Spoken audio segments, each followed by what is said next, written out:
É mais do que uma entrevista, é menos do que um debate. É uma conversa com um contraditório em que, no fim, é mesmo a opinião do convidado que interessa. É um debate em que eu perco sempre.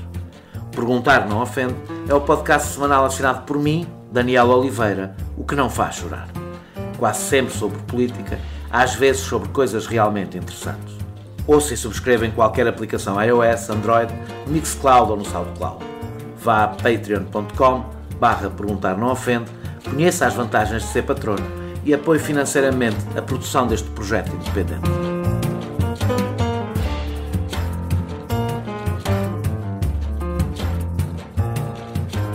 As eleições presidenciais não servem apenas para escolher o Presidente da República. Também podem servir para espaços políticos afirmarem a sua agenda, aproveitando o mediatismo eleitoral. Ou para aproveitarem a ausência de outros para tentar ocupar o seu espaço. À esquerda, é o caso das candidaturas de Marisa Matias e João Ferreira, que tentam capitalizar a admissão do Partido Socialista destas eleições e afirmar os discursos do Bloco de Esquerda e do PCP. À direita, é o caso de André Ventura e Tiago Maia, que tentam aproveitar a cooperação institucional de Marcelo Rebelo de Sousa com o Governo e o apoio oficioso que António Costa lhe deu para representar parte da direita e afirmar as propostas do Chega e da Iniciativa Liberal. A direita vive nestas presidenciais uma posição singular. O Presidente da República, que tem a sua reeleição garantida, é do seu espaço político. E, no entanto, uma parte dessa direita sente-se órfã. Com um PSD que não se consegue afirmar como oposição e um CDS que definha, esperava que o Presidente cumprisse o papel de oposição. Não o tendo feito, muito menos em pandemia, isto criou um sentimento de frustração numa parte dos eleitores. E é essa frustração que candidatos como Ventura e Maia tentam, de forma distinta, capitalizar. A Iniciativa Liberal foi um dos 3 novos partidos que entrou na Assembleia da República nas últimas eleições legislativas. Desde então, o Chega teve uma subida fulgurante nas sondagens, enquanto o LIVRE se afundou em confrontos internos. A Iniciativa Liberal ficou a meio termo, com uma subida lenta e, ao que parece, sustentada nas sondagens. Tiago Maia tem 43 anos, é advogado, portuense, ex-militante do PSD, autarca eleito pela lista de Rui Moreira para a Assembleia de Freguesia de Foz do Douro, Aldoar e Novo Gildo. Apesar deste currículo, diz que está fora do sistema. É presidente do Conselho de Jurisdição da Iniciativa Liberal e a sua candidatura parece ter como principal objetivo usar a campanha para afirmar o espaço deste partido. É o meu convidado de hoje numa série de entrevistas que o Perguntar Não Ofende está a fazer com alguns candidatos à presidência da República. Muito obrigado, Tiago Maia, por ter aceitado este meu convite. É uma figura relativamente desconhecida da esmagadora maioria dos portugueses. Isso não desfavorece nesta corrida? Não fazia sentido a Iniciativa Liberal ter escolhido uma figura com maior notoriedade do que Tiago?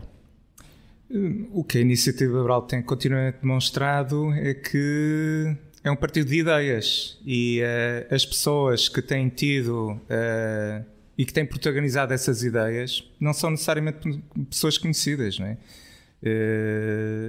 A estratégia tem sido sempre essa, não é? E o que temos demonstrado... Sempre homens, já agora...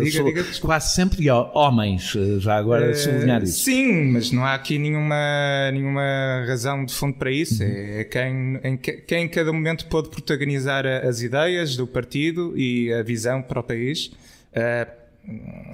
De facto, é verdade que acontece isso, mas isso acontece na Iniciativa Liberal e em praticamente todos os partidos. É verdade, o Ricardo Roja tinha um pouco mais de notoriedade do que os restantes. Sim, o Ricardo Roja representava basicamente o que nós queremos. Alguém com convicções profundamente liberais e capaz de as transmitir e as protagonizar. A questão da notoriedade é absolutamente secundária desse ponto de vista. E, tal como o Ricardo Roja, todos os outros protagonistas foram surgindo, o raciocínio sempre foi esse. A sua função é afirmar a Iniciativa Liberal e as suas ideias. Isso não é uma perversão da função das eleições presidenciais? Não. O meu objetivo primordial com esta candidatura é um objetivo que é muito presidencial, do meu ponto de vista, é de devolver o poder a quem é o dono, que é o cidadão.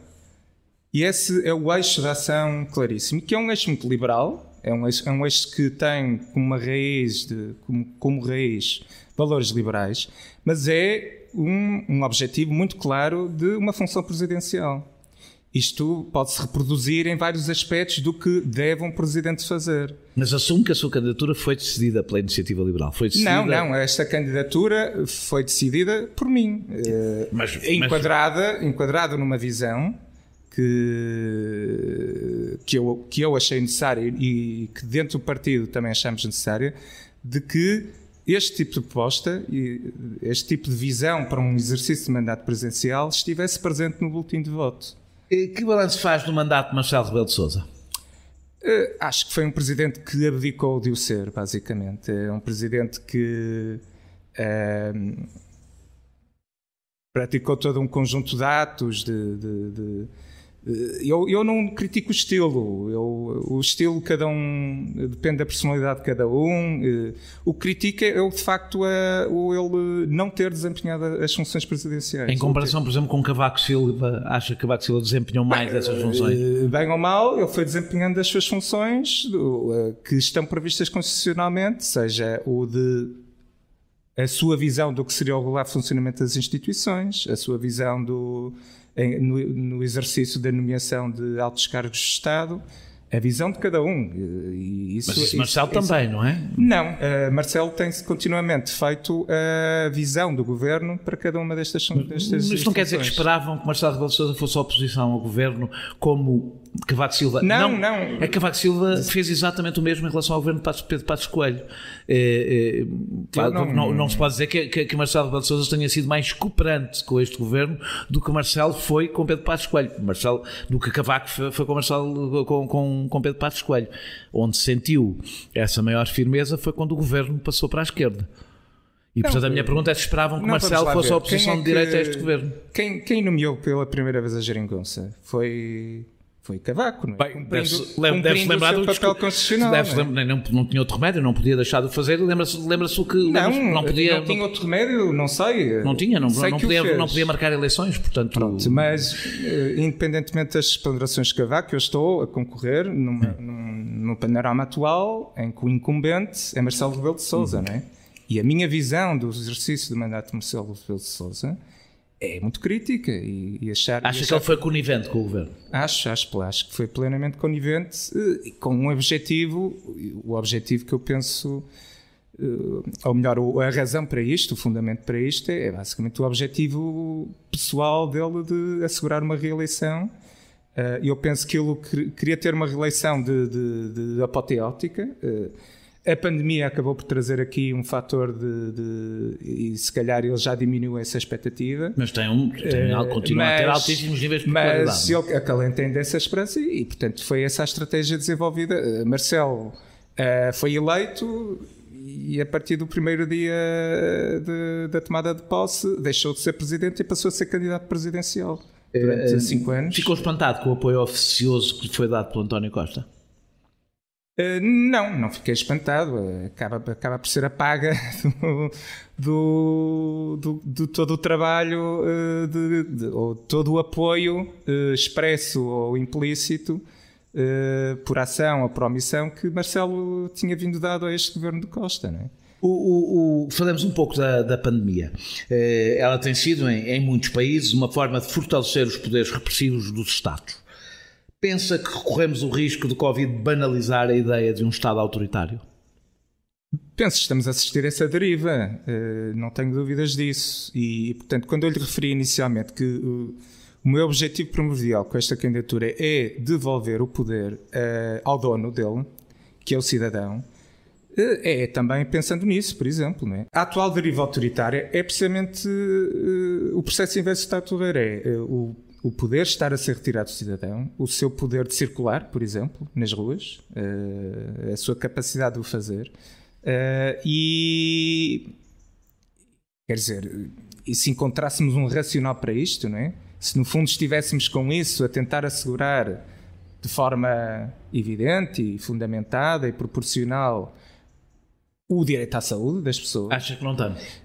Acho que não está demonstrado. Continuamente, quando ouvimos a apresentação de novas e mais novas medidas sobre de combate à pandemia, o que nunca ouvimos de nenhum ator político é o porquê. Nós estamos a gravar a 9 de novembro. As pessoas às vezes ouvem isto com grandes distâncias. Como Presidente, teria decretado este estado de emergência?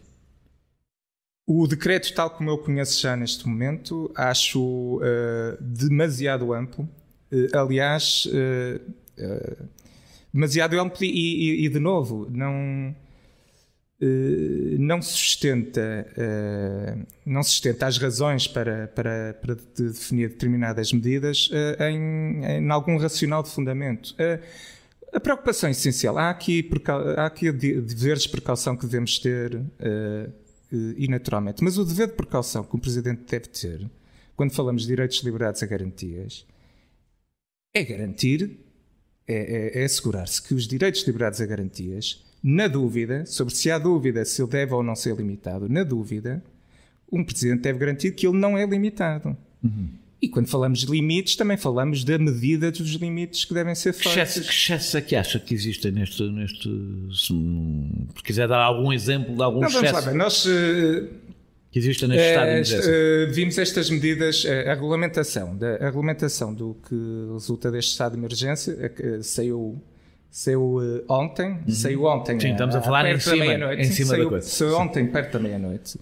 Mas o que nós vemos ali, e era algo que já estava sendo anunciado, é, por exemplo, a medida de limitação de circulação nos fins de semana a partir das 13 recolher obrigatório, não é? Com muitas exceções, chamado recolher obrigatório, com um conjunto de exceções que depois também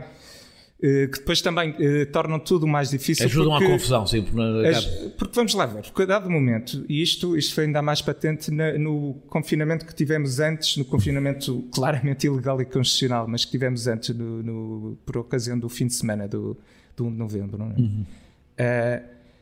Quando se cria determinadas limitações, que são objetivamente limitações à liberdade de circulação, que é um dos direitos, liberdades e garantias essenciais dos cidadãos, mas depois cria um conjunto de exceções. O que é que se está a fazer? Está-se a dizer, as autoridades vão agora controlar toda a gente.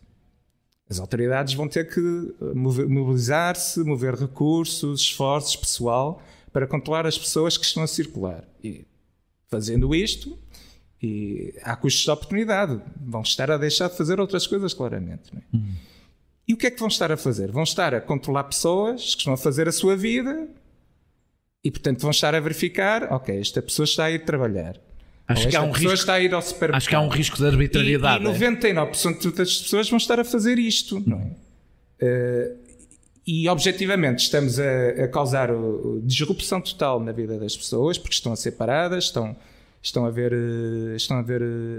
trânsito, está a haver limitações e atrasos na vida das pessoas. As próprias autoridades estão a ser confrontadas com o facto de terem que fazer este nível de controlo e terem que deixar de fazer outra coisa qualquer, não é? Para quê? E depois, isto a dado momento também parece... qual é o racional para isto? O racional foi apresentado num gráfico tipo queijo, ou suposto racional pelo Primeiro-Ministro, em que ele sustenta que 68%, se não estou em erro, das infecções derivam do contacto social e familiar. E a solução que ele apresenta para isto é limitar a capacidade de circulação das pessoas. Isto parece-me que, no fundo... Era a ideia de evitar, do que eu percebi, almoços e jantares ao fim de semana, que são aqueles que geralmente são os almoços e jantares de família alargada, do que eu percebi. Os almoços e jantares ocorrem em casa, não é? Nos agregados familiares. Pois, o que eles dizem é que há um almoço e jantares aos fins de semana que são mas ninguém disse isso, da família alargada. Pois eu próprio também ninguém disse isso. O Daniel está a especular e todos nós só podemos especular, porque ninguém disse isso, nem explicou o racional. Ninguém disse isso. Estamos todos a especular com base nestas... Pensa que o Presidente da República tem sido omisso na defesa da Constituição da República durante a pandemia? Sem dúvida nenhuma. As limitações à circulação ocorridas...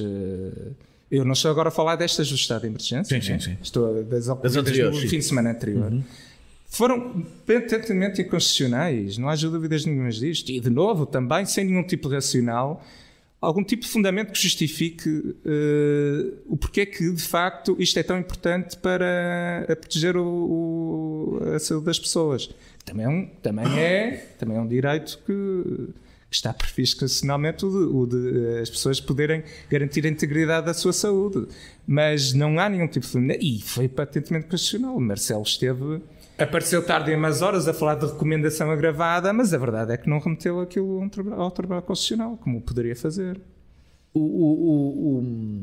Isto resolvia-se com uma lei. Há pessoas que têm defendido isto, juristas, é jurista também, que com uma lei própria que enquadrasse os limites dos poderes do Estado em caso de pandemia, que isto poderia ser resolvido sem estar permanentemente a recorrer ao estado de emergência e tendo enquadrado de alguma forma o que concorda com esta ideia ou não? As situações excepcionais já estão previstas constitucionalmente. É preciso. Muitas pessoas dizem que a Constituição não foi pensada para, por exemplo, a existência de uma pandemia. Ou seja, não, o que é estranho, porque as pandemias não são uma novidade, não é? Não são.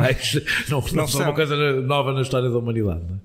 Não, os protagonistas o que eu penso é que os protagonistas não usam os instrumentos ao seu dispor de forma adequada e proporcional e respeitando o equilíbrio que tem que haver de preservação dos direitos, liberdades e garantias, sempre tendo em conta que, quando é necessário uma resposta de emergência, a situação está prevista constitucionalmente. Agora, não tem que ser por vias proporcionais, adequadas, e é isso que nunca é demonstrado. Mas aceita a ideia, a minha pergunta é, aceita a ideia que é preciso, para combater a epidemia, é inevitável limitar as liberdades dos cidadãos. É inevitável, não é possível fazer as duas coisas ao mesmo tempo, e a minha pergunta é se não há uma certa ingenuidade na ideia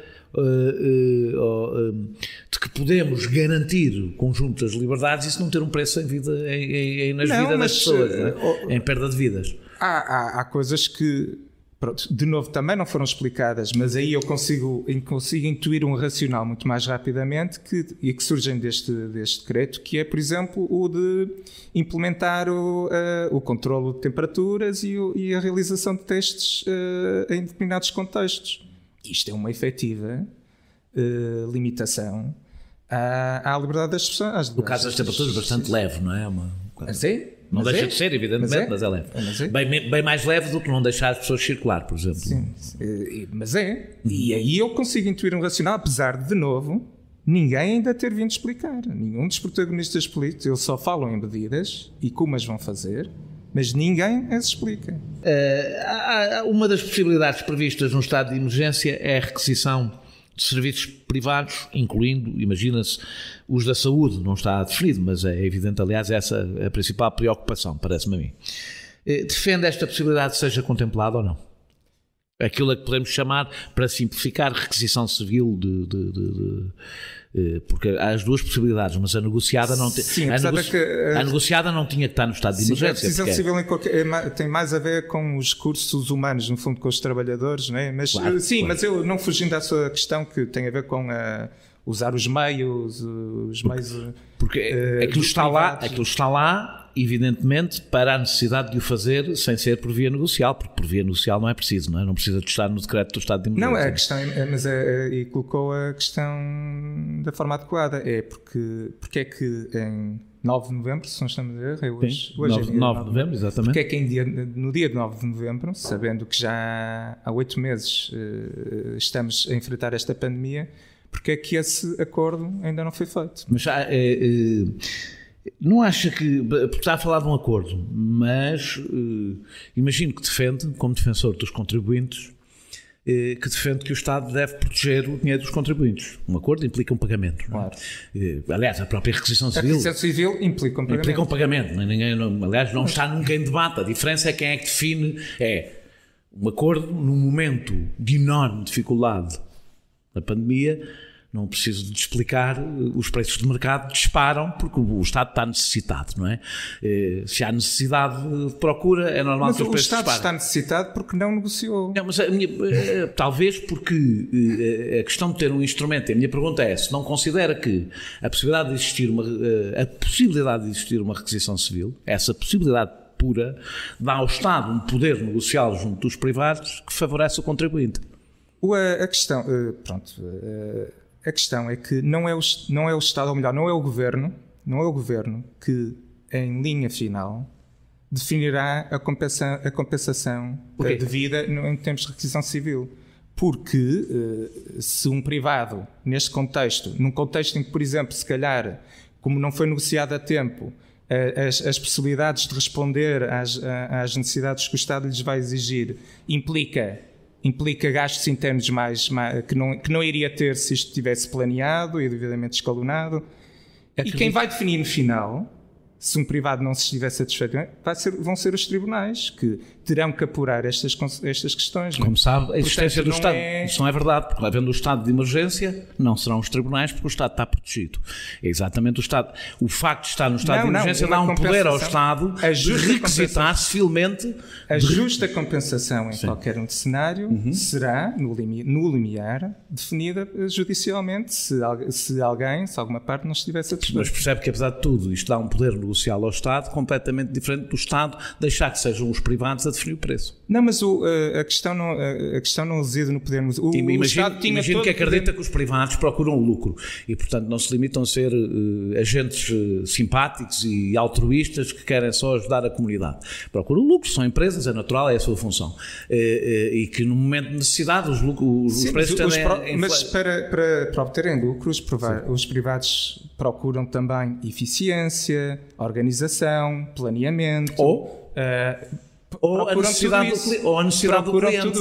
Ou a pura necessidade do cliente por não haver mas procuram tudo isso. Tudo isso faz parte. Tudo isso são fatores que fazem parte da estratégia de uma empresa. E naturalmente que não, quando a necessidade surge de um dia para o outro, é muito diferente de quando a necessidade é pensada com tempo, com meses de antecedência, e é negociada e falada com quem... Nunca poderia fazê-lo com meses de antecedência porque não sabia à partida as suas necessidades. Não sabia a evolução da pandemia, não há como saber a evolução da epidemia nem quais vão ser... Não. Há como saber de que vou necessitar desta capacidade instalada, vou necessitar dela, independentemente de saber se depois vai ser na medida 10, 15 ou 20. Onde? Não sabem onde, portanto não sabem com quem. As empresas não estão todas nos mesmos sítios. Daniel, podemos entrar aqui num ping-pong geral porque o Daniel também está a especular nessa matéria. Que não sabem onde. Não estou. Há meses não se sabia se este pico ia ser no norte ou ia ser no sul. Está a ser no norte, já foi no sul, noutra altura, e portanto não se sabe à partida onde é que o Estado vai ter necessidades. Que hospitais privados, por exemplo, precisa. Porque os hospitais privados não estão todos no mesmo sítio. Mas o Daniel está a presumir que ele já tinha que contratar X internamentos com as pessoas. Não, tem que contratar. Necessitando de vocês, vamos negociar. Tudo isto podia ser... Está protocolado. Tudo isto podia o preço está protocolado. A questão é se os privados, com os preços protocolados que existem, não são obrigados à partida a aceitá-los no momento em que a aflição seja maior. Bom, Daniel, o que lhe posso dizer é o seguinte: eu manifestamente não me estou a candidatar a Ministro da Saúde. Está bem, mas é impossível não falar. É a primeira coisa que eu lhe posso dizer. Podíamos continuar com esta conversa, não haveria problema nenhum quanto a essa matéria. Mas o que eu lhe posso dizer é: estamos a 9 de novembro e o Governo só hoje se lembrou de que ia precisar dos privados. Para mim, isso é incompreensível. Acredita que sem o Serviço Nacional de Saúde Público teríamos conseguido responder a esta pandemia? Não. O Serviço Nacional, ou seja, toda a capacidade hospitalar... Não é isso? Isso eu percebo. Eu pergunto é se a capacidade hospitalar é o Sistema Nacional de Saúde, que inclui públicos e privados. A minha pergunta é, sem o SNS público... Não, mas o SNS faz parte de qualquer sistema. Faz parte de um sistema em que o Estado detém hospitais públicos. É um sistema que a Iniciativa Liberal defende. Defende que exista um SNS público. Não, defende um sistema... Em que o prestador é o Estado. Defende um sistema de acesso à saúde... Não é isso? Que inclua todos e quaisquer prestadores de saúde. E a minha pergunta é se defende que exista um prestador, que o Estado seja ele próprio prestador de saúde.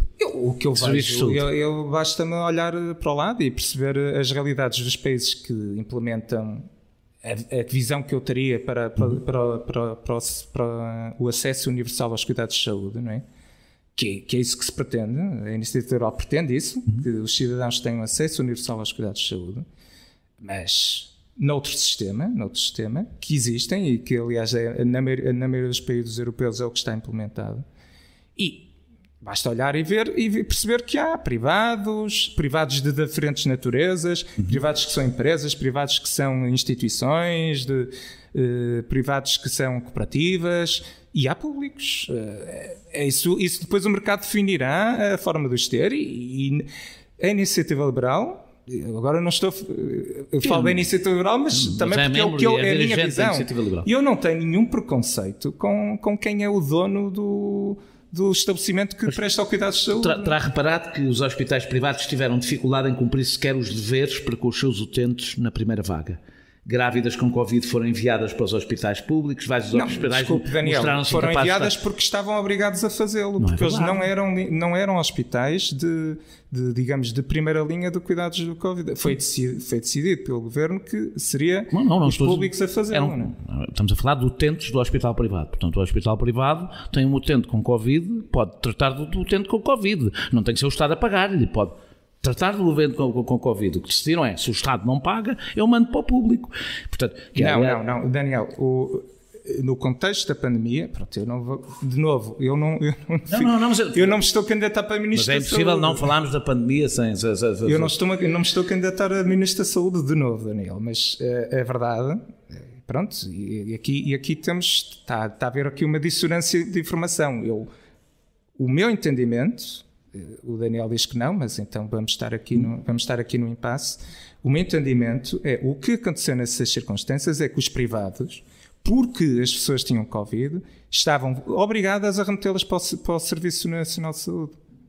As pessoas, de facto, darem positivo para o Covid, as pessoas não tinham que ser hospitalizadas, não é? As pessoas que têm Covid, muitas delas, não impede, há grávidas com Covid a ter partos no hospital e depois vão para casa, não estão doentes, têm Covid, mas não têm sintomas, não têm que ficar no hospital. Portanto, quando se decide não tratar do parto é porque não se está preparado para ter doentes com Covid, pessoas infectadas com Covid no hospital. Mas eu ainda quero falar um bocadinho de saúde, não é porque seja candidato ao Ministério da Saúde, não é que é um debate interessante sobre a visão liberal aplicada a coisas práticas. E a minha pergunta é, defende a solução cheque de saúde?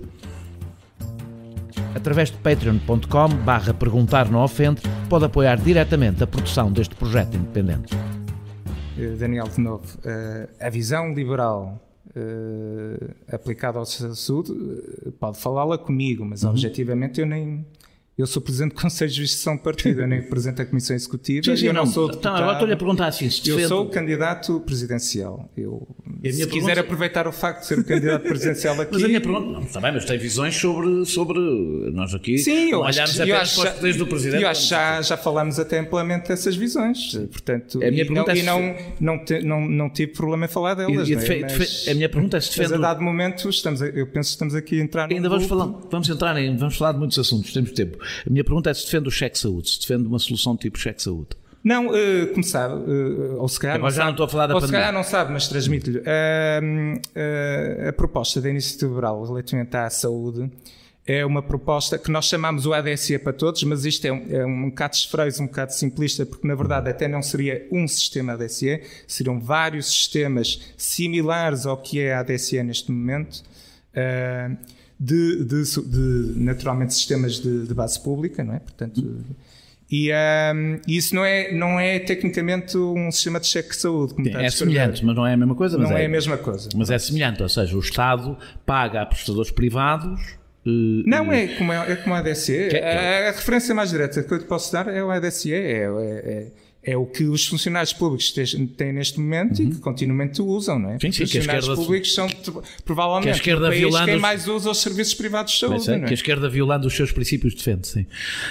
Portanto, os funcionários públicos neste país são provavelmente quem mais usa os serviços privados de saúde. E aliás, através de um sistema chamado ADSE. Não é? São quem mais músculo deu aos grupos privados de saúde. E quem pode em Portugal, e agora não falando dos funcionários públicos, quem pode em Portugal, e está demonstrado, tem seguros de saúde, e por alguma razão é porque as pessoas sentem que precisam de aceder aos cuidados privados de saúde, não é? Só quem não pode, quem não tem o dinheiro para tal, é que está submetida a uma opção única, não é? Como sabe, as pessoas utilizam o público e o privado conforme as coisas que têm. Se é grave vão para o público, se é menos grave vão para o privado. Tem que esperar menos. Pronto, isso é uma generalização. Não, quando eu estou a dizer isto, é que isso dá uma grande margem, torna a coisa, o negócio mais... Ou seja, o privado beneficia da existência do público por saber que as coisas mais caras, mais demoradas, mais complexas, o público pode tratar e, portanto, podem-se apetrejar exclusivamente para tratar coisas mais simples. Daniel, 90%... Agora, isto é uma... Sim, também. Quer dizer, é uma porcentagem absolutamente aleatória. Não sei se conhece aquela piada que, no meio de uma discussão, 87% das pessoas inventam uma estatística. Sim. Então, eu vou usar os 87%. Pronto. Então, 87% dos problemas que as pessoas enfrentam na sua vida de saúde são esse tipo de problemas que não são doenças raríssimas ou tudo mais. Mas consegue compreender que esta complementaridade... Mas é preciso dar essa resposta de saúde às pessoas, porque se a resposta que as pessoas têm é lista de espera ou consultas canceladas ou cirurgias canceladas, isto não é uma resposta para as pessoas. Tem consciência que essa complementaridade acaba por ser muito caro ao Estado, não é? Porque o Estado fica com o que é caro e com o que é penoso. Mas não há uma complementaridade neste momento. A concepção atual é precisamente de um sistema que não é complementar, que não usa como na Alemanha, que não usa toda a capacidade instalada e dá essa opção aos cidadãos. É a minha última pergunta sobre saúde, depois mudamos de assunto. Portugal tem o 22º melhor sistema de saúde do mundo, segundo a Organização Mundial de Saúde. E isto não corresponde ao nosso índice de desenvolvimento, estamos em 40º, nem ao nosso PIB per capita, somos o 39º, depende depois dos vários coisas, mas há uns que dizem que 38º, outros 39º, nem à qualidade competitiva das nossas empresas e do nosso setor privado. Faz algum sentido querer desmantelar ou querer alterar radicalmente, vamos pôr assim, uma das poucas coisas em que Portugal se destaca muito mais do que nas outras em relação aos restantes. Ou seja, eu estou a tratar muito da saúde porque o discurso liberal tem-se concentrado muitas vezes na questão da saúde. Pronto, mas tipicamente o discurso ou a percepção que as pessoas vão tendo do que a iniciativa liberal em concreto, não vou falar relativamente à saúde, são preconceitos, são papões, não são a realidade. O Daniel acabou de usar uma palavra, que é o desmantelar o CNS. Não seja injusto, porque eu corrigiu-a logo a seguir. Mas ainda está no seu back of the mind. Não está. Eu corrigia porque não gosto de atribuir intenções que não são explícitas pelos próprios. Eu acho que o resultado será o desmantelamento. Mas não é isso que vocês propõem. O Daniel acha que a Alemanha tem um sistema desmantelado de acesso à saúde? Acho que em geral os serviços de saúde da Europa estão a piorar e uma das razões que estão a piorar estão a piorar todos. Estão a piorar todos. O nosso se tornou cada vez mais privado. E acho que essa é uma das razões porque estão a piorar. Bom, mas o Daniel referiu índices, estamos melhor em termos gerais aqui nos índices do que noutros índices, mas isso é quando prestamos os cuidados de saúde, porque há aqui um enorme problema em Portugal, é quando não prestamos cuidados de saúde às pessoas, e isso está continuamente a aquecer e a cada vez mais, não é? Uma das razões é a degradação do Serviço Nacional de Saúde por desinvestimento e suborçamentação. Pronto, discordamos aí, não é? Aí já claramente discordamos aí, já falamos disso, não vale a pena insistir. É que eu vou dizer porque é que eu trouxe isto da saúde, penso com uma questão, com a relação com o privado que ultrapassa a saúde.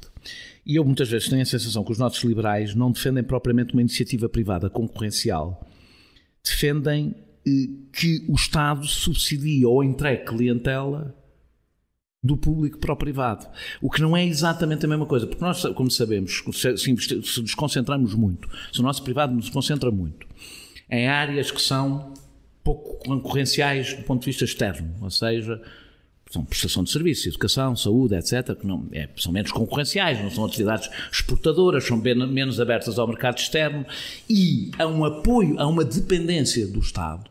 Nós não estamos a criar um tecido empresarial e uma elite económica que na realidade tem sido uma das razões do nosso atraso, que é dependente do Estado e protegida do exterior. Eu agora estou a tentar ter um raciocínio mais liberal possível para tentar perceber se isto não continua a ser uma fuga para a frente de procurar permanentemente depender de serviços internos e que são hoje garantidos pelo público.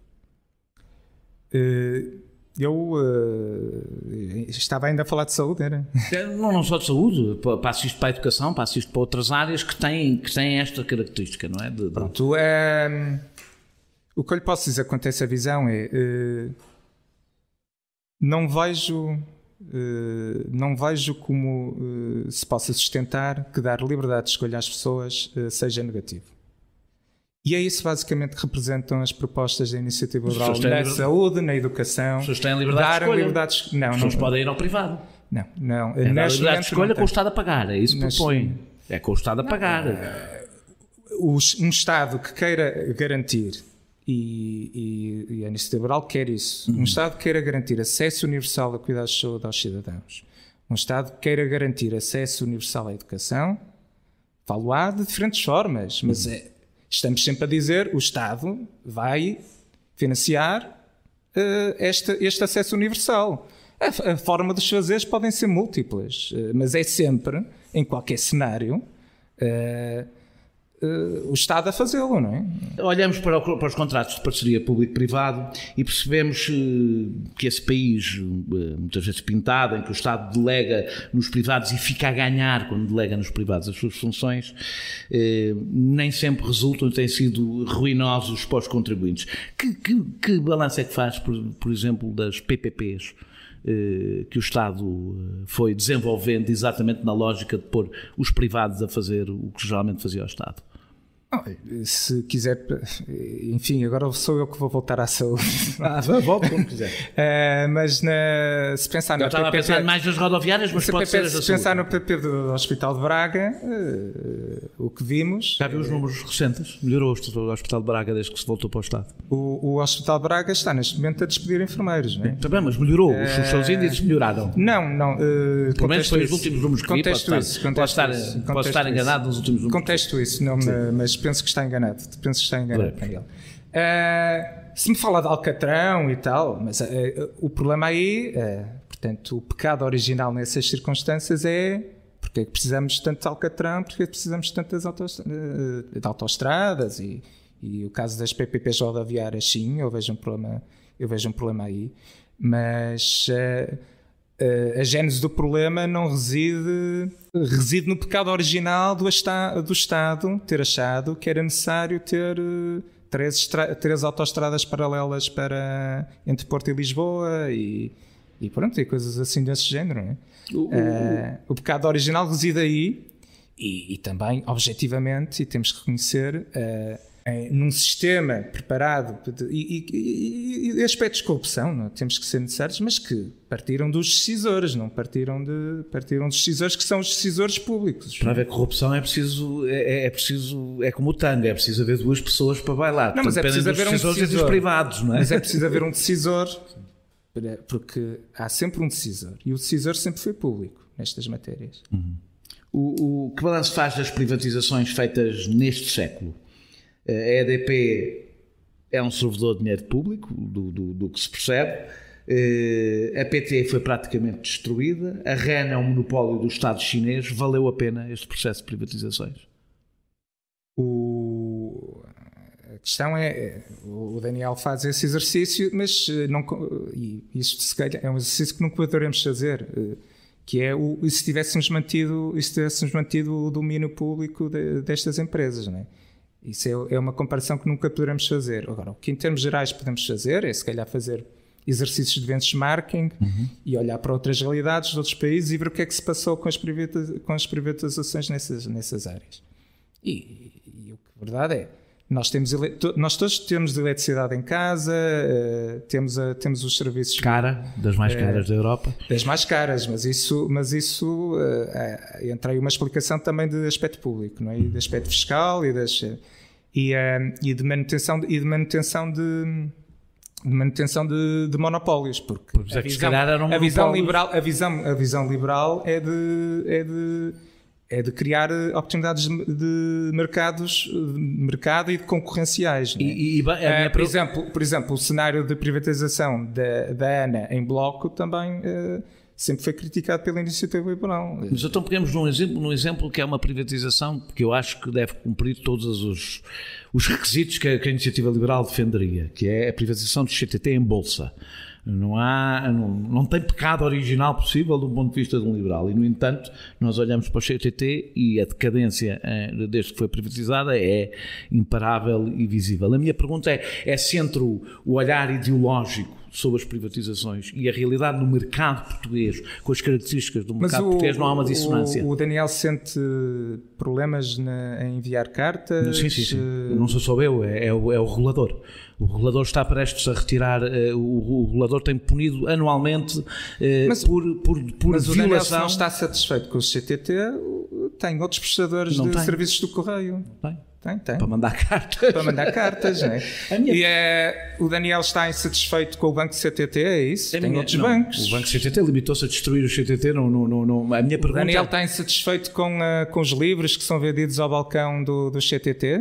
Tem livrarias. Mas a minha pergunta é, o objetivo das decisões políticas não é corresponder a um pensamento ideológico, é melhorar a vida das pessoas. E eu dei vários exemplos de privatizações onde nós concluímos que a vida das pessoas, ao contrário do que era garantido, não melhorou. Mas essa conclusão só seria possível se tivesse a comparação, Daniel. Não é? Portanto, se tivesse um mundo paralelo em que Portugal não privatizou, tivéssemos um contrafactual. Se conseguimos fazer o contrafactual, claro, não é? Será que teria acontecido?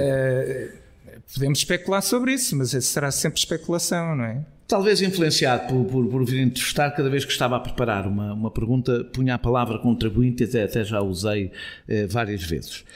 É talvez uma das ideias mais fortes do discurso liberal. Uso o termo na forma que vocês o usam, porque eu acho que o liberalismo é tão abrangente que me inclui a mim e a si, mas isso é outro, seria outro debate. Como disse. O Daniel é liberal e não sabia, é? Não, sou tributário da Revolução Francesa e todos os tributários da Revolução Francesa são liberais, portanto, mas no sentido mais restrito do termo que hoje é utilizado, não sou um liberal. Não acham que vocês estão a distribuir, vocês liberais, agora vou mais longe do que a iniciativa liberal, estão a substituir o cidadão pelo contribuinte no discurso político. E isto não é a demonstração que vê os direitos das pessoas como algo que depende do seu poder aquisitivo e económico? Não. Eu de novo volto onde comecei, não é? É o grande eixo para a minha candidatura presidencial, é de devolver o poder ao seu dono, que é o cidadão. Isto tem múltiplos eixos, não é uma questão só fiscal, mas também é fiscal, mas nem é só fiscal. E, aliás, no contexto do mandato presidencial, se calhar é o aspecto onde menos há capacidade de intervenção do Presidente, não é? Decidir que os impostos e quais vão ser, não é? Portanto, e esta é uma visão profundamente liberal, o de devolver o poder ao cidadão. E isto tem uma representação múltipla. Tem uma representação na desburocratização, tem uma representação nos ter especiais precauções e cautelas com a forma como os direitos, liberdades e garantias são limitados, mesmo em contextos em que se admita que possa ocorrer essas limitações, mas tem que ser limitações totalmente adequadas, proporcionais e, na dúvida, não se limita. E tudo isto tem uma raiz liberal muito forte. Curiosamente, por exemplo, essa parte de tudo que tem a ver com o liberalismo político, eu subscrevo, porque se pode ser liberal. Pronto, está a ver, é um liberal. Pode ser liberal do ponto de vista político e não liberal do ponto de vista económico. E a iniciativa também liberal é tudo isso. A iniciativa liberal é liberal em todos os sentidos. Pinochet era um liberal do ponto de vista económico e não era um liberal do ponto de vista político. Mas falando da iniciativa liberal e falando do que eu represento, eu sou um dos fundadores da iniciativa liberal, portanto, a carga genética de partido também é o que eu sinto e são os meus valores. Somos liberais em todos os sentidos, portanto, é do ponto de vista político, é do ponto de vista económico, é do ponto de vista social. Connosco vai ter sempre liberais. A iniciativa liberal e o Tiago Maia apresentam-se, como quase toda a gente hoje em dia, como sendo fora do sistema. Eu já não sei quem é que ainda está no sistema, porque já toda a gente diz que está fora dele.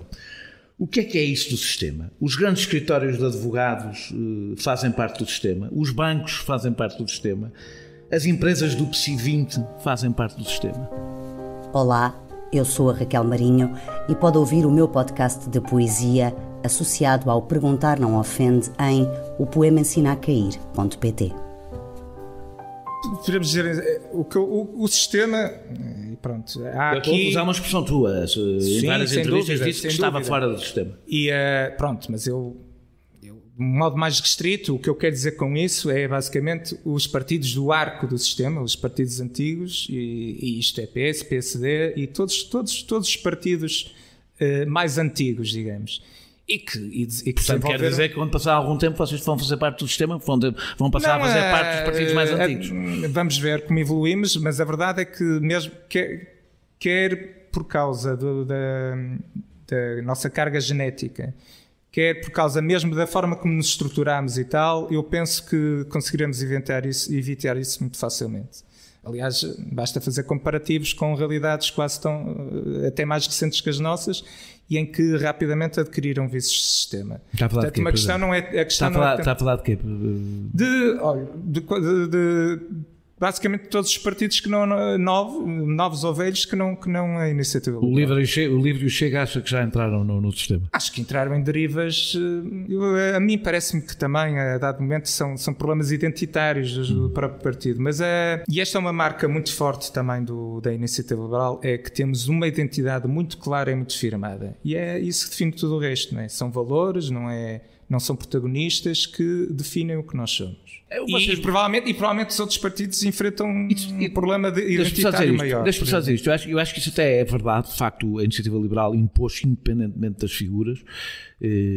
Também é verdade que se notou uma diferença no discurso, na postura da iniciativa liberal, do pré-eleições com o Carlos Guimarães Pinto e do pós-eleições com o Trinco Figueiredo.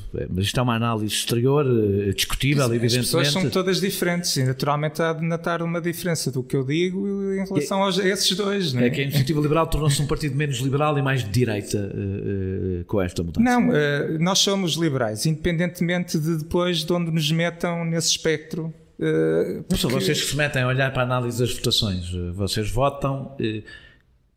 invariavelmente com o bloco de direita, e isso diz mais do que as pessoas dizem sobre si próprias. Não é? Nesta última votação do estado de emergência, votámos nós e o PCP contra. Sim, e o Bloco de Esquerda e o Chega abstiveram-se, portanto não é uma votação pouco... Está a ver, não é?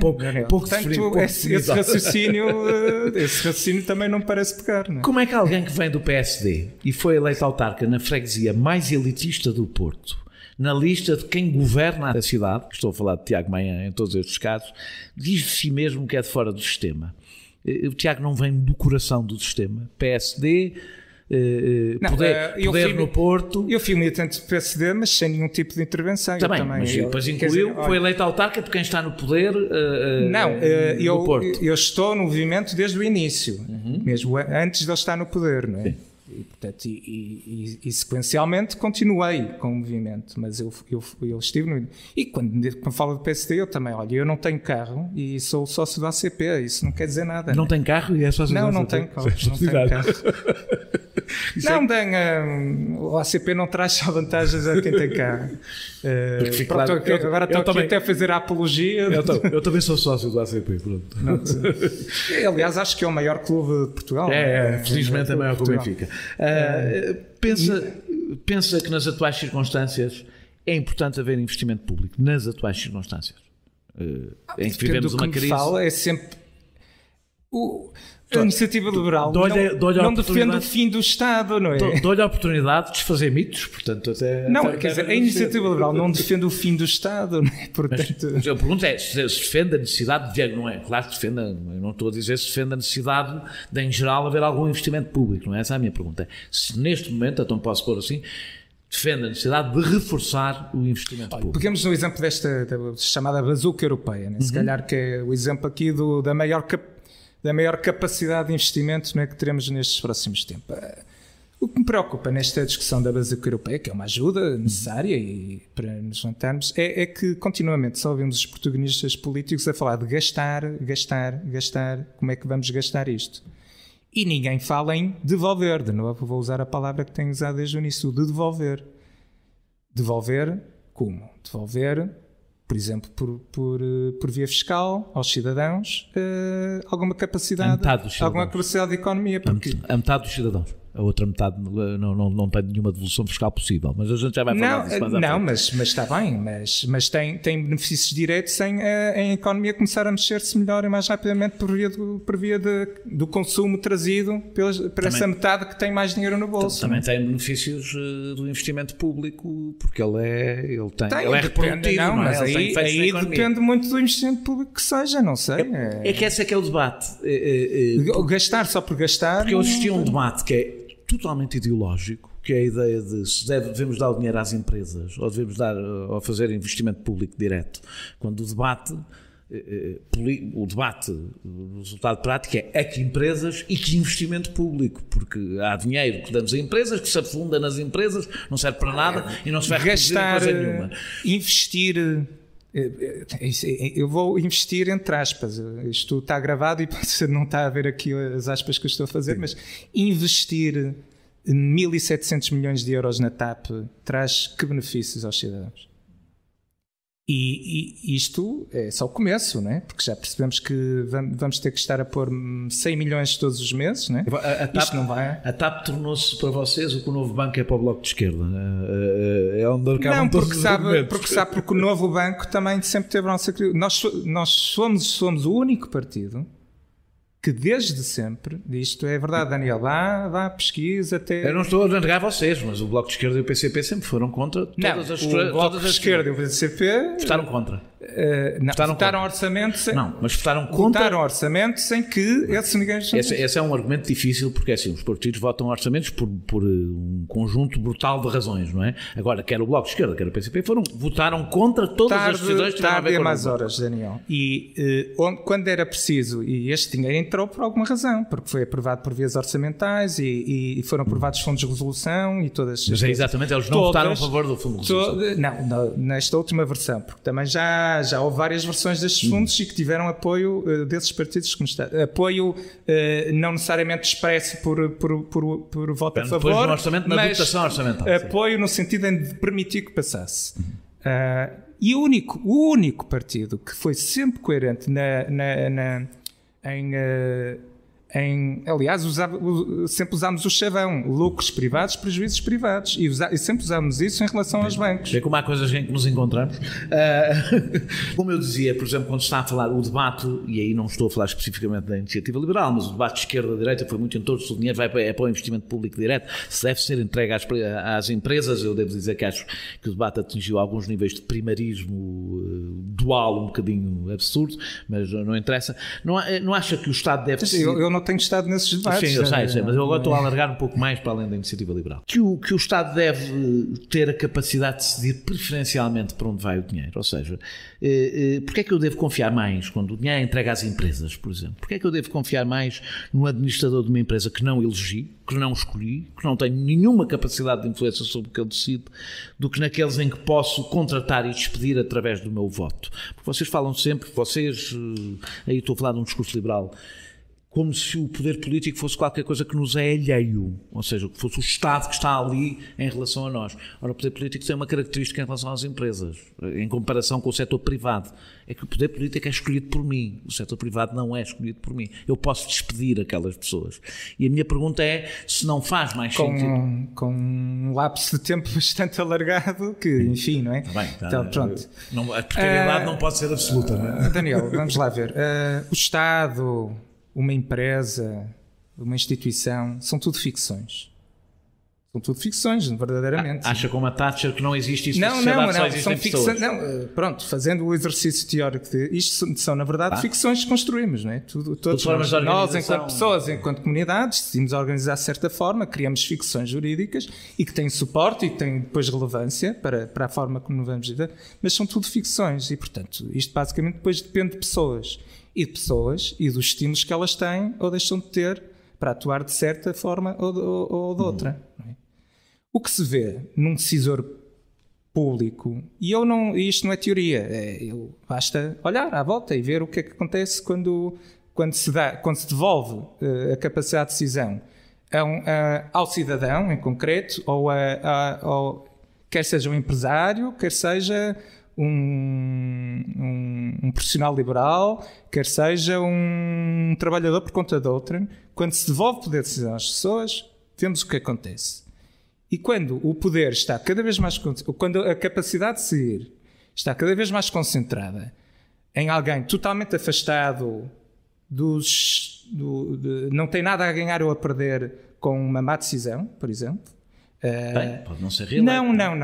Não tem. A verdade é que os estímulos diretos é observável. Isso é observável. Eu percebo o que é que está a dizer, mas sabe que, por exemplo, uma das razões por conseguimos justificar as crises financeiras sucessivas é que isso hoje também é verdade em relação aos gestores. Os gestores bancários, por exemplo, não são em nada prejudicados pela sua má gestão dos bancos, porque hoje o poder também está igualmente distante, ou ainda mais distante, por exemplo, nessas...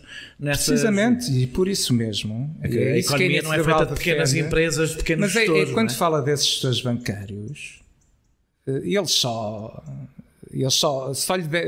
tiveram esses estímulos errados porque lhes deram essa capacidade de ter esses estímulos errados. Porque se seguissem a linha do que a Iniciativa Liberal defendeu, de que lucros privados e prejuízos privados, os estímulos aí seriam outros. Não, mais uma vez, estamos de acordo nessa matéria. Nos Açores há um acordo para garantir uma maioria de direita. Ele foi possível graças ao apoio coordenado, mesmo que não negociado entre si, do Chega e da Iniciativa Liberal. Não houve coordenação nenhuma entre o Chega e a Iniciativa Liberal. Quando eu quero dizer quando eu disse não negociado, coordenado, mas não negociado. Significa não houve coordenação. Coordenado no sentido que é... mas então vamos pôr assim. Ele é possível graças ao apoio simultâneo do Chega e da Iniciativa Liberal. Não incomoda como alguém liberal estar ao lado de um partido como o Chega? Construir uma maioria com partidos como o Chega? Não houve. Em primeiro lugar, a Iniciativa Liberal negociou com uma coligação que se propôs ser governo de PSD, CDS e PP.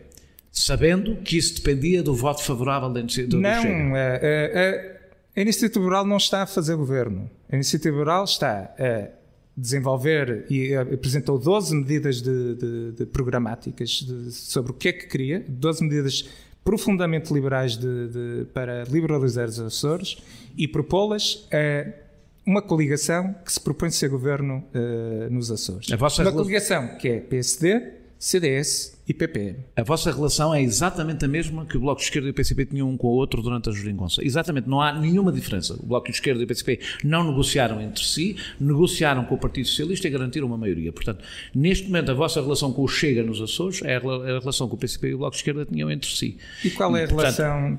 Mas qual é essa relação? É uma relação de garantirem os dois em conjunto, bem diferente do que aconteceu na Alemanha, onde, por exemplo, a CDU nunca aceitou qualquer tipo de relação desse género. Ou seja, mas, de novo, a Iniciativa Liberal não é o governo dos Açores, nem quer ser. A Iniciativa Liberal quer ser oposição quando necessário, mas está a contribuir para que exista uma solução governativa desde que se respeite os valores liberais que estão plasmados num conjunto de medidas que foram propostas a esse governo putativo. Esse governo putativo que terá de garantir que respeitem os valores liberais e os valores do Chega em simultâneo, o que é um pouco... Não, porque eu... Tem que garantir a existência dos valores liberais. Eu não sei quais são os valores do Chega, mas são públicos. O que vimos anunciado sobre o que o Chega quis são aspectos mais de foro de política nacional do que aspectos do RSI, várias coisas nacionais, redução do número de deputados, dos Açores e ponto. E RSI final. E o fim do combate. São essas duas coisas. São essas duas coisas. São coisas relevantes. Mas são essas duas coisas, não é? Eu imagino, quando lhe faço esta pergunta, eu imagino. Mas esse é um problema esse é um problema que cabe à coligação governativa, e o que cabe à Iniciativa saber é se estamos ou não, estão a ser respeitados os valores liberais que queremos sejam implementados. Não, eu percebo que essa é uma resposta fácil, mas na realidade há que estar uma maioria, que era o discurso, aliás, que vocês fariam se fosse o sentido inverso. Há uma maioria construída nos Açores que só pode existir se incluir a Iniciativa Liberal e o Chega. E imagino que a razão dessa maioria é impedir que o Partido Socialista continuar, absolutamente legítimo, tão legítimo como foi a Geringonça, não tem discussão, impedir que o Partido Socialista, que não tem uma maioria construída no Parlamento, continue a governar os Açores. O objetivo não é impedir A, B ou C. O objetivo é impedir, o objetivo é desenvolver. Vocês não fariam desenvolver uma opção claramente contrária à que estava a ser desenvolvida. E a minha pergunta é, se não partilha mais, eu gostaria mesmo que conseguisse ser claro na resposta, se não tem mais em comum com o Partido Socialista do que com o Chega? Se não tem mais em comum com o Partido Socialista do que o Chega? Eu? Sim. Ou seja, eu não sei o que é o Chega. O Chega, do meu ponto de vista, o Chega, do meu ponto de vista, é uma pessoa só. E é o que ela diz em cada momento e já disse. Uma coisa e o seu contrário em várias ocasiões. Não podemos fingir que não sabemos o que é o Chega. O Chega pode ter todas as suas contradições, mas é um partido com as características, aliás, que se filia um conjunto de partidos que existem na Europa e no mundo. Isso depende de todas as circunstâncias. Não me consegue responder a esta pergunta se partilha mais valores com o Chega que conhece, ou se quiser, se partilha mais valores com o André Ventura do que com o António Costa do que com o André Ventura. Não, sinto-me bastante distante de ambos em variadíssimas coisas. Equidistante entre bastante um partido distante de ambos, não sei medir. Um partido que defende a castração física não, de pessoas. Isso é abjeto para mim. Isso não é uma linha vermelha que não tem com o António Costa. António Costa não defende nada. António Costa não defende isso. Imagino que não acha que António Costa defende alguma coisa de abjeto. Defende coisas com as quais discorda profundamente, mas ver determinadas derivas autoritárias que António Costa teve, nomeadamente nestes últimos tempos, também me deixa em alerta e preocupado. Tem consciência que continua a não ser a mesma coisa do que... Não, a defesa de castração química é totalmente abjeta. Eu estou a insistir nisto por uma razão. Há na direita portuguesa, incluindo a Iniciativa Liberal, uma enorme dificuldade em fazer uma linha, uma fronteira intransponível com um partido que, então, para um liberal, defende coisas que são totalmente, estão nos antípodas, e com isto até faço um elogio à Iniciativa Liberal. Eu imagino que a castração química e física, qualquer uma delas, está nos antípodas das posições de um liberal. E, no entanto, parece haver uma enorme dificuldade em fazer... Dos meus valores está, sem dúvida nenhuma, e da Iniciativa Liberal, sem dúvida. E parece que tem uma enorme dificuldade em fazer esta... Não estou a ter dificuldade nenhuma, estou a repetir a exaustão que, desse ponto de vista, é totalmente contrário ao que a Iniciativa representa. Mas não consigo dizer que eu estava mais próximo de António Costa do que o André. Não, nesse aspecto, claro que sim. António Costa, nesse aspecto, estará do meu lado, penso eu, não é? A Iniciativa Liberal, que defendeu e apresentou um projeto de regulação da eutanásia, votou favoravelmente a realização de um referendo. Como é que um liberal acha boa ideia perguntar à maioria se alguém tem o direito a usar a sua liberdade individual? Eu não sou deputado, portanto não vou entrar na... É candidato a Presidente da República, que é marca os referendos. Mas posso dar a minha visão quanto a esta matéria. Do meu ponto de vista, a eutanásia é uma questão de política criminal. Não há... Quando entramos em questões de discussão moral sobre estas matérias, eu penso que é o caminho errado. O que estamos a falar é de política criminal, é saber se, em determinado contexto, queremos ou não, enquanto sociedade, enquanto comunidade, punir alguém criminalmente e usar toda a força do Estado para perseguir alguém criminalmente por ter praticado determinado ato. Não é? Do meu ponto de vista pessoal, e é o que está, no fundo, até plasmado na proposta da Iniciativa Liberal, no contexto de eutanásia, e aqui estamos a falar não é da própria pessoa, porque a própria pessoa pode suicidar, isto não é crime. É por isso que existe a eutanásia. Eu vou dizer enquanto o próprio. Não, é isso que eu estou a dizer. Não pode. A eutanásia existe exatamente para as pessoas que não têm condições para fazer. O que eu penso que não me expressou bem, então o que é que eu queria dizer com isto? uma pessoa, se quiser terminar com a sua própria vida, agora, fora do aspecto eutanásia, uma pessoa, se quiser terminar com a sua própria vida, não é crime. Pode fazê-lo, não é crime.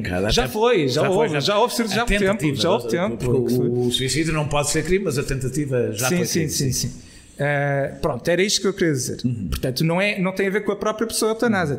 O que estamos a ver com a questão da eutanásia é se vamos punir um terceiro, não é? Que está, no fundo... em casos em que a pessoa, a razão porque claro, a pessoa não consegue ela própria fazer. Com todo um conjunto de circunstâncias associadas que estão plasmadas nessas pessoas e que se tem que ter de forma segura, perfeitamente assegurada, que é uma vontade livre, atual, consciente, informada, tudo isto está reproduzido na proposta, por exemplo, em concreto, da Iniciativa Liberal. Mas a definição de política criminal, lá está, era esse, portanto eu voltava ao meu argumento, a definição do que deve ser a política criminal é, no fundo, porque é que determinados comportamentos são qualificados como crime? É porque nós, enquanto comunidade, qualquer comunidade que seja, consideramos que é um comportamento de tal forma disruptivo que poderá em causa a coesão social e tudo mais. E são comportamentos de tal forma que põem de tal forma em causa essa coesão social que vamos puni-los. Pronto. E esta é uma formação geral para o que deve ser a política criminal. O que eu entendo que pode estar plasmado aí em trazer-se a referendo a coisa, é fazer essa medição do que a sociedade entende de política criminal. Não é? Devo dizer que me parece das coisas mais estranhas para um liberal querer referendar, porque o referendo popular sobre liberdades individuais, porque está aqui implicada uma liberdade individual, mesmo que haja uma participação de terceiros, a lei não obrigará ninguém a recorrer à eutanásia, portanto a lei não tem qualquer... A lei só tem implicação para os próprios envolvidos e para o Estado, evidentemente, na medida em que legisla sobre o assunto. É que se isto não aumenta exponencialmente este referendo, a probabilidade de que alguns senhores já defuntos, e que lhe dirão alguma coisa, chamaram de tirania da maioria. Ou seja, confesso que aqueles que eu espero menos serem defensores de uma democracia referendária são os liberais. São os liberais no sentido estrito que estamos a utilizar. São aqueles que supostamente serão... Eu vi algumas pessoas da iniciativa liberal darem o exemplo da Suíça, o que me arrepiou um bocadinho, porque está nos antípodas do que um liberal defende, que defende a democracia liberal representativa e, muito excepcionalmente, a utilização de um referendo. Ora, este parece-me um assunto talvez mais estranho para um liberal defender sobre a regionalização, sobre a organização do Estado, isso ainda conseguiria compreender. Agora, sobre uma questão que envolve liberdades individuais, confesso que não consigo. A minha visão quanto a essa matéria é, de facto... Pronto, e de novo com todos os X e os condicionalismos que falámos associados ao aspecto eutanásia, é de que, do meu ponto de vista pessoal, alguém que naquelas circunstâncias concretas no fundo colabora no sentido de permitir que essa escolha livre, voluntária, atual, informada de alguém que quer terminar com a sua própria vida naquelas circunstâncias, quem colabora não deve ser punido criminalmente. Esta é a minha visão. Vou falar de uma coisa que não tem muito a ver com presidência, mas é um assunto que eu não podia deixar de perguntar, porque é um assunto que eu aprecio, que eu gosto especialmente. Uma das bandeiras da Iniciativa Liberal, e já agora do Chega também, é a criação de uma taxa única para o IRS. É uma grande bandeira do Iniciativa, sobretudo nos últimos meses, tem sido uma bandeira importante da Iniciativa Liberal. Em espaço de meses, já disseram, vamos por partes, a minha primeira pergunta é sim, uma taxa única que na verdade não é bem uma taxa única. A vossa primeira proposta foi a taxa única e depois tem... Não, a proposta não mudou. A proposta existe põe a possibilidade de numa fase transitória haver uma segunda taxa. Sim, mas eu até estava a fazer referência à questão de haver aquele plafond. Sim, também, isso não tem discussão para mim, evidentemente. Não tem... O que torna em termos práticos que aquilo não é uma taxa única com certeza, em sentido estrito. Até se bem me lembro, já não lembro se é 650, se é 700, não tenho 650, mas por cada dependente, digamos, filho e tal, acrescenta 200. Eu discutirei aqui questões técnicas, mas não essa, não há ninguém que vá, em princípio, porque depois isto leva a outras contas que têm a ver com as decisões, etc., mas não vamos entrar nesses pormenores técnicos. em espaço de meses, e por enquanto é só esta pergunta, já lá vou a mais, já disseram que as perdas fiscais eram de 2 mil milhões e de 3 mil milhões. Antes, no vosso programa, dizem 2 mil milhões, no debate em que participou o Coutinho Figueiredo já passou para os 3 mil milhões. Não acham um pouco leviano apresentar uma proposta com uma margem de erro de 1.000 milhões de euros? Vamos lá ver. Isso parte de um pressuposto, que é um pressuposto que ninguém deveria poder atirar, é que tudo ficaria na mesma. Não, estamos a falar do primeiro impacto. Não, mas o primeiro impacto, e há um impacto imediato que surge disto, é mais consumo, que o que tem mais receita de IVA... Não, é imediato. Tá. Quando fala... Isso é um pressuposto. Não é um pressuposto. Sim, está bem, pode ser que é um pressuposto. Só depois, mas quer dizer, a história demonstra constantemente... Utiliza o mesmo argumento que utilizou para as privatizações. Não temos contrafactual para saber. Sabemos que vai perder ou 2 mil milhões e agora 3 mil milhões. Isso não sabemos. Também não sabemos isso. Também não sabemos isso. Também é um pressuposto que está a tirar, não é? Está a tirar o pressuposto que as pessoas iam pegar naquele dinheiro e queimá-lo. O dinheiro extra que tinham, que iam todo queimá-lo. O dinheiro que o Estado vai perder. O dinheiro que o Estado, à partida, vai perder logo. Vamos lá ver. Há a relação inversa, não é? O dinheiro que o Estado não vai cobrar imposto é dinheiro que vai ficar no bolso da pessoa que não pagou aquele imposto, não é? Sim. Portanto, e esse dinheiro que fica no bolso dessa pessoa vai ser queimado pela pessoa? Ela vai lançar lá a lareira? Não me incomoda de qualquer forma esta diferença de 2 mil milhões para 3 mil milhões no espaço de meses. Acho muito mais leviano gastar 1.700 milhões na TAP, por exemplo. Porque isto são opções. A minha pergunta vocês apresentaram uma proposta que no espaço de meses calcularam que a perda seria de 2 mil milhões e a seguir de 3 mil milhões. E é só esta pergunta, eu já vou aos pormenores da própria proposta. Mas isso é que é relevância. Isso é que é relevância já lá vou. A minha proposta, pergunta, mas isso é que já lá vamos. A minha pergunta é só esta. Acha ou não acha que a proposta é uma proposta ideológica pouco preparada do ponto de vista técnico para não acho, porque a proposta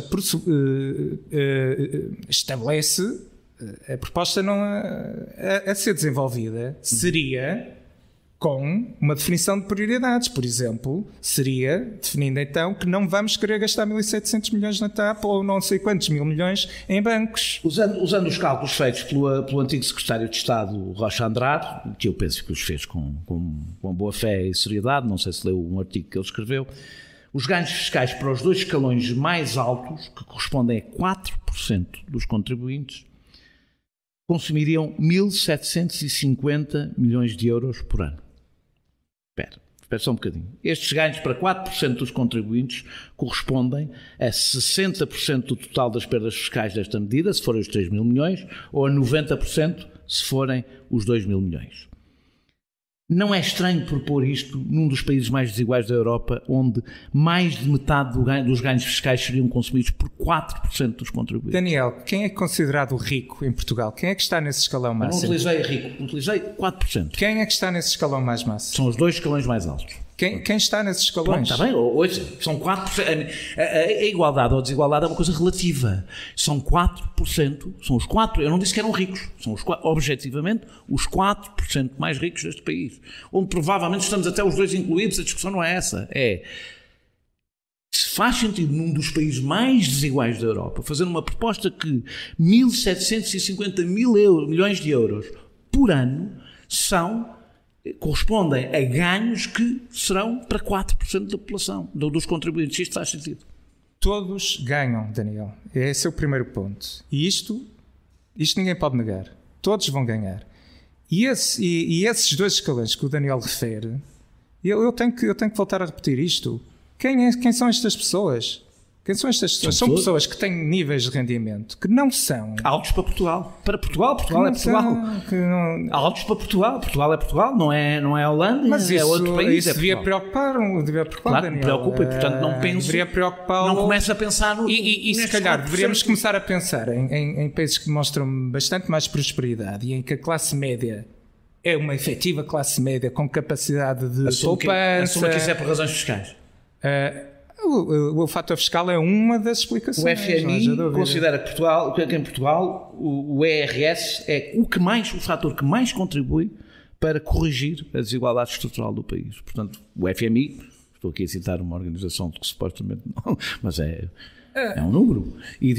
Mas o Daniel fala-me de instituições e especulações e índices e tal. E eu olho para as realidades, eu olho para a prática, pronto. E olho para a prática e vejo os países que implementaram políticas fiscais mais próximas do que nós estamos a propor. Não há nenhum país que trouxeram prosperidade a todos. Não há nenhum país que tenha um sistema fiscal, que tivesse um sistema fiscal, um Estado social já estabelecido que tenha implementado estas medidas. Nenhum. Nem sequer a Holanda. Mas lá está o Daniel de novo. É por supor... Falam países de leste que tinham níveis de igualdade que Portugal nunca teve. Mas o Daniel lá está de novo a pressupor que isto significa alterar o nível de apoio social que temos. Não tem que significar isso. Não tem que significar isso. Pode significar não gastar dinheiro na TAP. Pode significar não gastar dinheiro em bancos. Pode significar tudo isto. Pode significar uma racionalização de todo. Este é o debate que este é o debate que eu tenho sempre com o Bloco de Esquerda também. O novo banco não pode servir para pagar tudo, não é? A TAP não pode servir para pagar tudo. Eu vou dizer, dizem que... Não, mas é que todos os anos o Daniel verifica não há este tipo de opções. 1.750 euros para a TAP. Todos os anos o Daniel verificará que se não é a TAP é outra coisa qualquer. Há opções tomadas pelo Governo que não têm nada a ver com segurança social, com saúde, com educação. Vou-lhe dar os números. E que significam a oportunidade para criar esta folga fiscal às pessoas. Sabe porque diz que ninguém perde com esta medida, ninguém perde do ponto de vista fiscal. Mas a perda estimada corresponde a um terço, de um terço a metade do orçamento da educação, de um quinto a mais de um quarto do orçamento de saúde. Porquê é que fala de educação? Porquê é que fala de saúde? Quando podemos falar estamos a falar de despesas fixas. Estamos a falar de despesas fixas. E isto é uma perda fixa, não é uma perda... É uma perda fixa. Isto quer dizer que o mais pequeno ganho fiscal para a classe média, muito pequeno, façam as contas que fizerem, a classe média em Portugal teria um ganho marginal com esta medida. E um ganho nulo para os mais pobres, como sabe, não pagam impostos, portanto não perdem nem ganham, é-lhes indiferente. Deixa-me terminar. Depois eu deixo Sim. A destruição, e isto corresponderia a perda da destruição, ou seja, a perdas deste tipo de funções sociais, ao contrário, que ao contrário dos tais 4%, os mais pobres precisam, ou seja, é rendimento. Eu dou o exemplo do Serviço Nacional de Saúde, da Escola Pública. O Serviço Nacional de Saúde da Escola Pública corresponde mais ou menos a uma espécie de, não é uma espécie, a 20% de rendimento indireto das pessoas. Ou seja, correspondem e nos mais pobres, a muito mais do que isso. Ou seja, isto quer dizer, se tivessem que pagar a preços de mercado a saúde e a educação, os mais pobres não poderiam sequer adquiri-los, não tinham acesso a eles. Portanto, isto é rendimento, é um rendimento indireto, é uma despesa que não têm. Para fazer ganhar 4% dos contribuintes, a todos, o resultado seria a degradação por falta de meios do Serviço Nacional de Saúde e da Escola Pública. De novo, e eu tenho agora pode desenvolver. Tenho que continuar a referir isto. O Daniel insiste numa visão estática da questão, que não é... Acha que aconteceria um milagre económico se baixasse? Não acho, está demonstrado. Acha que um país que tem problemas estruturais como Portugal, de repente baixava os impostos? Não é questão de achar, é claro que acho, e isto tem pensamento por trás disto, tem pensamento teórico, mas pensamento está claramente demonstrado na prática, em quem fez isto. E, portanto, a visão estática que transmite não pode ser o ponto de partida. Portanto, acha que o problema económico de Portugal é um problema fiscal? Esta proposta visa, essencialmente, permitir um aumento expressivo de receita em outros impostos e um aumento geral e um ganho efetivo até no próprio imposto chamado IRS, com a possibilidade de crescimento económico que isto trará. E não só, e também o próprio aspecto de libertar dezenas de milhares de horas de trabalho que perante um sistema complexo, por acaso, altamente complexo, os fiscalistas não falam, dizem que só a adaptação para o vosso sistema seria um inferno, não é? E o sistema não simplifica, porque o que complica o sistema não é haver escalões. Os escalões são definidos no fim. Não, mas eu não tenho nenhum trabalho a definir qual é o meu escalão. A proposta não é só 15%, não é uma linha. É acabar com as deduções. A proposta é bastante concretizada. Então, sabe que não é só uma linha, não é? Sabe que não é só uma linha. Olhando para... Agora vamos mudar completamente de assunto. Olhando para as sondagens, a probabilidade de ficar atrás de André Ventura é muito grande. Vamos basear-nos só nas sondagens. Faz algum sentido a iniciativa liberal medir-se com uma força que ficou atrás de si nas últimas eleições no pior terreno possível? Eu não estou a medir com forças nenhumas. Eu estou a apresentar uma proposta de uma visão liberal para o exercício do cargo de Presidência da República. E esta é uma proposta claramente diferenciadora dessa proposta e de todas as outras. E, de novo, o foco e o objetivo desta candidatura é ser uma voz que transmita esta visão. E esta visão é de devolver o poder ao seu dono, que são os cidadãos.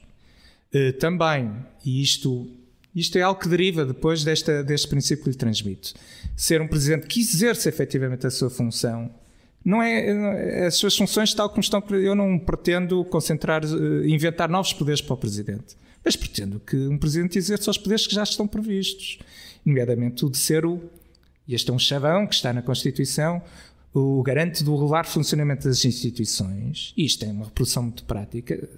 Significaria atitudes totalmente distintas às que teve Marcelo Rebelo de Sousa em questões como o Banco de Portugal, o Tribunal de Contas, a Procuradoria-Geral da República, variedíssimos casos, Pedrógão, Tancos, tudo isto. Em Pedrógão até teve, não é? Em Pedrógão, desses casos foi provavelmente o que teve maior intervenção. Em Pedrógão, recordo-lhe, a situação ocorreu em julho e o que vimos foi um presidente muito solícito em ir para ali. Eu não critico, como lhe disse no início, eu não critico a questão de estilo, não é por aí, não é? O que critico é o ter abdicado de exercer o seu mandato, Marcelo. Mas o que vimos em Pedrógão foi um presidente muito solícito a ir para o local e a abraçar-se até a um cidadão que depois nunca viu o seu problema resolvido, não é? E a fazer aquele discurso de se alguma vez mais suceder isto, eu tenho que reponderar a minha recandidatura. Acha que o Presidente... Não vimos nada consequente em relação a isso, a não ser quando teve que acontecer aquilo tudo outra vez, numa escala menor, mas teve que acontecer aquilo tudo outra vez no mês de outubro. Mas não está a pedir que o Presidente da República não está mesmo a pedir que o Presidente da República seja oposição? Não era esse o papel da oposição? Não, eu estou a pedir que ele se assuma mandato. A Constituição prevê que cabe ao Presidente nomear a Procuradora da República, cabe ao Presidente nomear o Presidente do Tribunal de Contas. Aí estamos a falar de poderes reais. São poderes reais dele, efetivos, e portanto cabe a ele, não cabe ao Governo. E que foi o que aconteceu. Porque é que parte do princípio, por exemplo, no caso do Procurador-Geral da República, foi o que aconteceu? Que o próprio Presidente não queria substituir o Procurador-Geral da República? Porque o que decorreu de toda aquela novela em que vimos uma Procuradora-Geral da República que merecia elogios de todos os quadrantes. Mas acha que esses cargos devem ser eternos, que as pessoas devem ser sempre reconduzidas? Não, agora, não acha que o argumento que foi criado à pressa de que são mandatos únicos tem aplicação, porque foi o único argumento desenvolvido. E acha que devia ser cargos únicos? Que não são, é evidente que não são. Isso é outra discussão. Mas deixe-me perguntar. Isso é outra discussão. Eu sei que é outra discussão. Por princípio, é porque a verdade é que o ter que ser reconduzido levanta sempre este debate. Não, eu não estou a dizer que tinha que ser porque tinha que ser. Eu estou a dizer que naquelas circunstâncias tínhamos alguém disponível para ser reconduzido para um segundo mandato, não estamos a falar do quinto. E o poder político a avaliar o trabalho de um procurador. Portanto, se calhar não é boa ideia reconduzir procuradores, porque o poder político não tem que avaliar o trabalho de um procurador. Não deve. Pode ajudar a não escolher. é o poder político, o Presidente da República fazendo todo um conjunto de consultas que deve fazer, não é? Evidentemente, dos operadores, da Justiça, do Governo e de todo um conjunto de parceiros e até do próprio Conselho de Estado, se não estou em erro, que está previsto que tem mesmo que ouvir. Mas o decisor final é ele e a decisão tem que partir do pressuposto de se considera ou não que foi um bom desempenho. Acabei por não perceber, defende que deve haver um mandato único? Não, referiu-me em termos gerais sobre Não, a minha visão genérica é de que não deve haver perpetuação nos cargos. Espera o apoio do Presidente da Câmara Municipal do Porto, que apoiou?